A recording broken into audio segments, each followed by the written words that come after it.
El concepto de cultivos de cobertura o cultivos de servicios suma ya mucho tiempo de estudios, ensayos y divulgación, pero su desarrollo efectivo cobró mayor notoriedad en los últimos años por demandas puntuales de las zonas de producción, en virtud de las condiciones que presentaron diversos escenarios.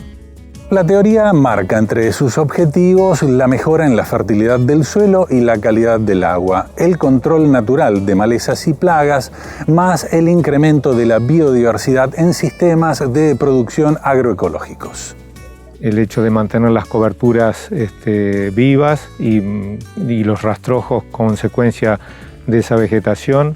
Por otro, la necesidad de competir y tratar de controlar las malezas, particularmente malezas resistentes o tolerantes a otros tipos de manejos con herbicidas tradicionales.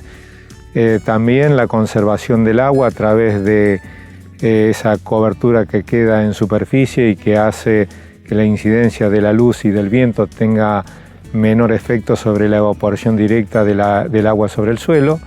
Y también en los casos que ha ascendido las napas freáticas, entonces necesitamos consumir más agua de ese perfil del suelo para evitar los anegamientos temporales que tienen a veces muchas zonas, sobre todo algunas áreas deprimidas. Esos son los factores principales que motivan a los cultivos de cobertura. Integrados por una especie o varias en forma simultánea, las opciones son muy variadas para esta modalidad.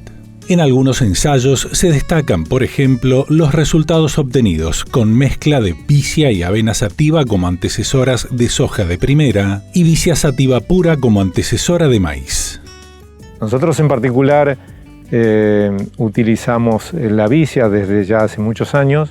Vicia villosa es una leguminosa anual que se comporta muy bien en gran parte del país. Es una leguminosa, por lo tanto fija nitrógeno, tiene una trama aérea muy cerrada, con lo cual compite muy bien con las malezas y sobre todo porque deja un rastrojo que es fácil de manejar a posteriori, porque tiene una descomposición relativamente rápida y eso mejora la relación carbono-nitrógeno, sobre todo con los otros rastrojos de gramínea, tanto como el trigo, el maíz o el sorgo.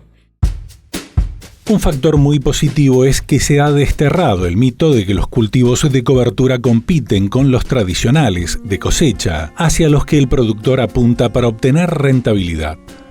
Esto es gracias a la comprobación de los beneficios que en el mediano y el largo plazo aportan estos cultivos de servicios, más allá de un detrimento del rendimiento inmediato de una especie comercial.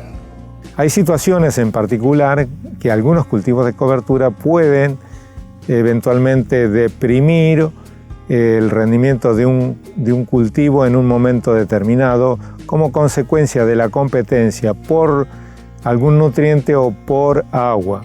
Pero si se lo maneja correctamente y en el tiempo se arman las rotaciones de manera adecuada, ese factor desaparece y los beneficios que tenemos son múltiples y toda la cadena productiva se ve beneficiada.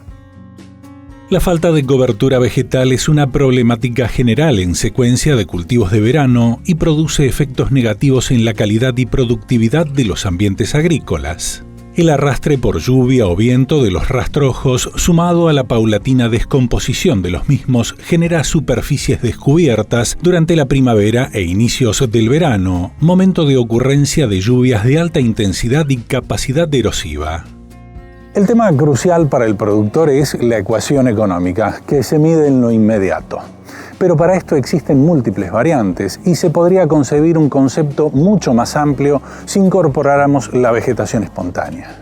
Llámese esto de especies que no se han sembrado para tal fin, o también el remanente de cultivo guacho del que se ha cosechado anteriormente, que surge espontáneamente y también se lo puede tratar como cultivo de cobertura hasta determinado momento y luego se lo controla para que, digamos, el consumo de agua y de nutrientes no afecte al próximo cultivo.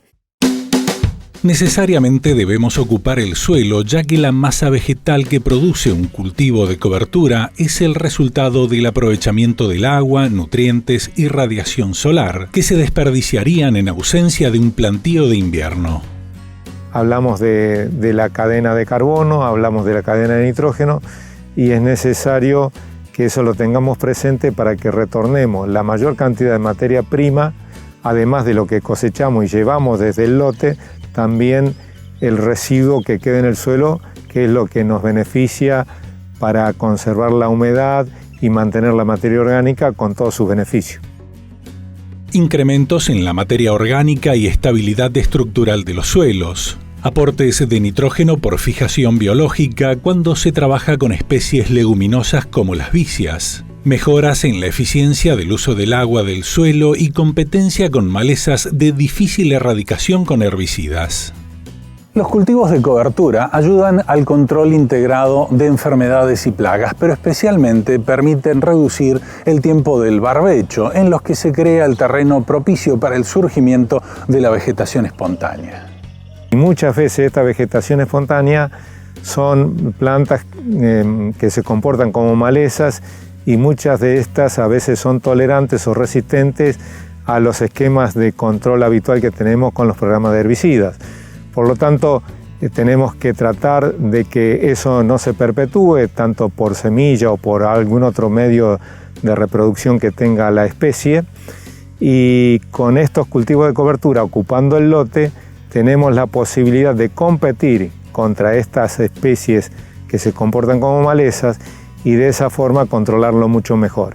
Y cuando estos cultivos de coberturas terminan su ciclo o los controlamos, digamos, el remanente del banco de semilla que aparezca en el lote, si hay una emergencia de plantas indeseables para el próximo cultivo, lo que tenemos que hacer es una oportunidad de un control homogéneo, uniforme en un momento determinado, y no estar, digamos, repitiendo los controles en un tiempo de barbecho largo que se hace, además de costoso, también del punto de vista ambiental indeseable, ¿no? Los cultivos de cobertura se suelen sembrar entre marzo y mayo tras la cosecha y se dejan hasta octubre, tratando de aprovechar su acelerado crecimiento con las temperaturas primaverales. En plena floración se suprime ese proceso y luego del barbecho se siembra el cultivo estival. Luego del secado de esa cobertura, la disminución de la insolación directa sobre la superficie del suelo y el aumento de la captación del agua de lluvia generan condiciones edáficas superficiales de mayor humedad y menor temperatura, prolongando el escenario para una óptima implantación de granos gruesos. Si a este efecto le sumamos el aporte a la fertilidad del suelo que realiza la masa vegetal al descomponerse, conoceremos la contribución que pueden alcanzar para la conservación y mejora de los terrenos más productivos. En general, siempre uno trata de que haya gramíneas y leguminosas mezcladas. Deberíamos tener sistemas de rotaciones en el campo, integrados por cultivos comerciales y cultivos de cobertura, más o menos equivalente entre un 50 o un 40% y un 60% entre leguminosas y gramíneas. Entonces, o alguna otra especie, una compuesta, por ejemplo, como puede ser el caso de girasol o la colza, que también integran los cultivos comerciales. De esa manera aumentamos las probabilidades de mantener una relación carbono-nitrógeno adecuada, de manera que todo el residuo que retorna al suelo se transforme en materia orgánica y humus estable en el mismo. Si tenemos muchos residuos con relación carbono-nitrógeno muy amplia, como en el caso mucho maíz, sorgo o trigo, ese carbono se pierde en el proceso de descomposición como anhidro carbónico a la atmósfera. Por otro lado, si tenemos muchos residuos con relación carbono-nitrógeno muy estrecha, como es el caso de alfalfa, vicia o soja, todo junto, digamos, sucesivamente, ese residuo con mucho nitrógeno y poco carbono también se pierde y no se aprovecha adecuadamente porque falta carbono para integrarlo al compuesto húmico del suelo.